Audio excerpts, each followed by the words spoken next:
Okay mga kanoisy, next video. Erika nagiging malaking banta ngayon sa kasikatan ni Carla. Gaano nga ba ito katotoo mga kaibigan? Yun, So kumusta mga kanoisy, welcome back sa ating YouTube channel. So ngayong araw may panonoorin lang tayong video about nga na naman ito kay Erika, kay Carla, kay Jomar, or whatsoever, basta related siya sa Kalingaps. Though, panonoorin lang natin ito kasi na-curious lang talaga ako sa thumbnail at title niya. Kaya, yun, panonoorin ko lang. Syempre, reactionist tayo di panoorin na natin, di ba?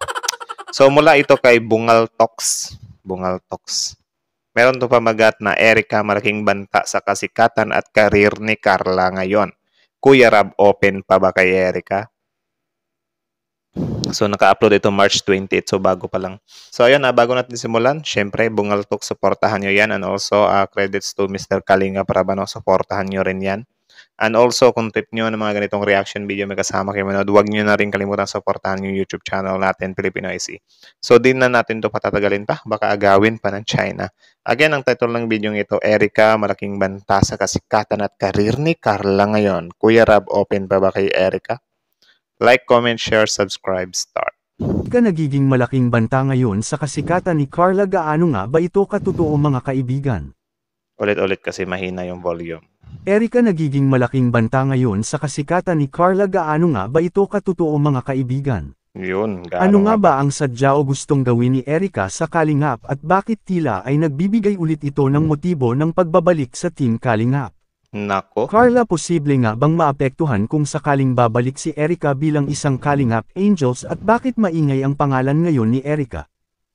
Grabe So I think parang irreplaceable naman yan, or ito kasi si Carla meron na siyang some kind sariling kasikatan So kahit sino pa man yung dumating or may bago mang darating, still established na rin talaga yung kasikatan ni Carla. Tas for sure, mas aangat pa, di ba? Hindi kaya gustong kunin ni Erika ang atensyon ni Kuya Rab para nang sa ganun ay makabalik ito sa Kalingap Angels. Nako. Paunawa mangyari po, sanang tapusin po natin ang video na ito bago po tayo magbigay ng ating sarili. So ito yung thumbnail niya. Erika malaking banta ngayon sa kasikatan ni Carla. So tapusin daw muna natin ayon kay Mr. Bungal Talks. Iling komento at suhestyon kaugnay dito, pero bago yan. Isang mapagpalang araw po sa ating lahat mga kaibigan at muli ay welcome back ulit sa ating YouTube channel. At syempre bago po natin umpisahan ang video na ito ay gusto ko lang po sanang pasalamatan ang ating mga minamahal na viewers at supporters na patuloy at walang sawang sumusuporta pa rin sa ating YouTube videos. Yun. Marami ang mga daw. bali-balita na nahihirapan daw di umano mga kaibigan si Erika, lalo na sa usaping pinansyal ngayon. Kaya pala napabalita kasi tungkol sa financial. Well, syempre kapag wala kang pera, anong gagawin mo, 'di ba? Maghahanap ka talaga ng pera. Natukoy ang katotohanan sa isyu ng pag-alis ni Erika noon sa Team Kalingap dahil nga di umano ay suportado ito ng mayamang sponsor na nagkakagusto daw sa kanya. Nako. Pero ngayon ay binasag na mismo ng lolo ni Erika ang katotohanan sa likod ng pag-alis ni Erika dahil hindi daw totoo na sila ang nagdesisyon na kumalas si Erika, bagkus mismo si Erika pala ang kumalas at hindi totoong ang lolo niya ang nagpasya. Nako. At ngayon, bale yun ba yung nakabalita dati na parang yung lolo niya yung nagpatigil? Yun ba yung parang pinick up ng madla? lumalabas na gustong bumalik ni Erika sa Kalingap dahil nawala na rin ang suporta na natatanggap nito di umano sa mayamang sponsor. Nako, Ang yun problema lang. nito mga kaibigan ay baka maagawan ng pwesto si Carla sa pagiging viral dahil ang sabi nga ng mga supporters ni Erika ay si Erika lang daw ang tunay na malakas hamatak ng views noong nasa Kalingap pa ito mga kaibigan. Wala na, noon na nga, di ba? From the word noon na talaga yan. So, kahit bumalik pa man siya, parang magkakaroon na lang siya ng another phase, Kasi si Carla, meron na siyang another phasing eh. Yes. Ang paglabas ng katotohanan at pag-amin ng lolo ni Erika sa mga kabulastugan na ginawa ng kanyang apo ay tila ba ginagawang daan ni Erika ngayon para mapansin at kunin ulit ni Kalingap Rab si Erika. Naku Ang po. sabi nga ng mga viewers ay nagpapapansin lang daw itong si Erika kay Kuya Rab dito sa social media dahil wala na daw itong sponsor na masasandalan ngayon, kaya umaasa nga di umano si Erika na muling makakabalik sa Kalingap. Bakit ba? Isa lang ba yung sponsor niya, guys?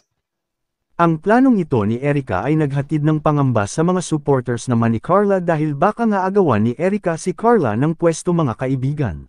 Ang Nako. sabi nga ng mga viewers ay sayang naman kung magkaganon ang effort na inumpisa naman ni Carla dahil baka nga agawan ni Erica si Carla ng pwesto mga kaibigan. Ang sabi nga ng mga viewers ay sayang naman kung magkaganon ang effort na inumpisahan ni Carla para lang makilala at magkaroon ng pangalan sa Kalingap. May mga Hindi naman siguro masasayang kasi yun nga, patuloy nga, di ba? Parang ano lang din yan, men, mga vloggers. Bakit ba nung sumikat ba si Kung TV, wala na bang tsansa na sumikat din si Zainab Harake?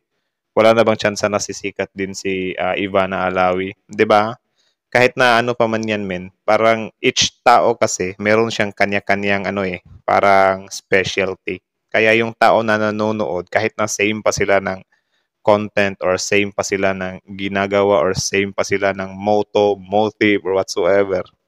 Kung gugustuhin mismo ng taong yan yung pagkatao niyan, for sure tatangkilikin pa rin talaga yan. 'Di ba? Sabi po kasi na open pa rin si Kuya Rab na tanggapin si Erica sa Kalingap kung sakaling lalapit ito sa kanya at hihingi ng pabor. Mabait at mapagbigay po kasi si Kuya Rab sa mga nangangailangan bagay na tinetake advantage ng iba para sa sarili nitong kapakanan mga kaibigan. Yun lang. Pero sa tingin natin mga kaibigan ay hindi naman mawawalan dito si Carla dahil alam natin kung gaano kalaki ang supporters na nagmamahal kay Carla ngayon. 'Di ba? Yan yung sabi ko. Isang bagay na dapat panghawakan ni Carla dahil may tiwala si Carla sa mga supporters niya na kahit kailan ay hindi mababago ng sinuman yung suporta nila para sa dalaga mga kaibigan. Yun. At syempre kung magdedesisyon man si Kuya Rab sa ganitong sitwasyon ay malamang sa malamang na majority pa rin ng mga viewers ng Team Kalingap ang ipa-priority ni Kuya Rab. Tama. Sana po ay nagustuhan nyo ang ating munting video at huwag kalimutang mag-like at e-share. Maraming Yun. salamat po sa panunood ninyo. Ingat po kayo at God bless. Yun, mula kay Bungal Talks. Supportahan nyo yan. Original video link in the description box below. Go show some love, watch, and subscribe. And also credits to Mr. Kalinga Prab.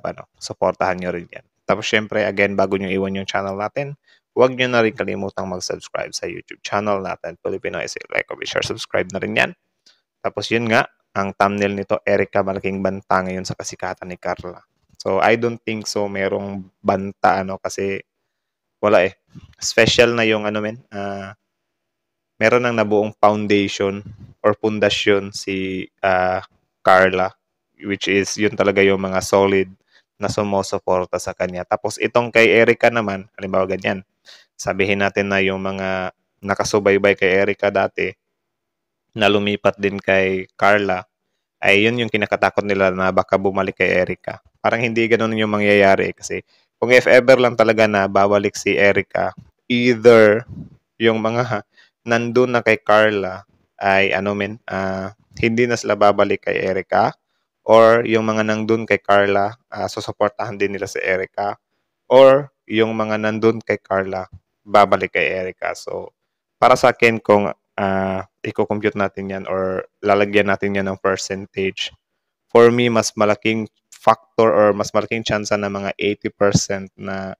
or baka nga 90%, 'di ba, na yung mga nakasuporta dati kay Erica na lumipat kay Carla ay mag-i-stick sila doon, mga 90%. Tapos kung babalik naman si Carla, si Erica, baka yung rate na niyan ay baka 70% yung suporta kay Carla or 30% kay Erica. At kapag may babalik naman kay Erica, baka lang mga 10% lang yung babalik, or hindi talaga siya, parang malabo siyang aabot ng 50%.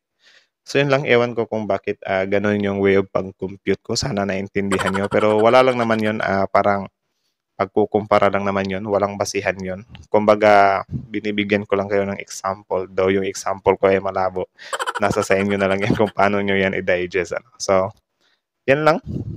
Again, malabo na maging banta pa ito kasi yun nga, si Carla ay wala palakas na yan ang palakas. Lalo na kapag maging vlogger na yan, 'di ba? So, yun na lang muna guys. Again, Bungal Talks and Filipino AC Kalinga Prab support. like, comment, share, subscribe. Thank you so much for watching. Filipino is out.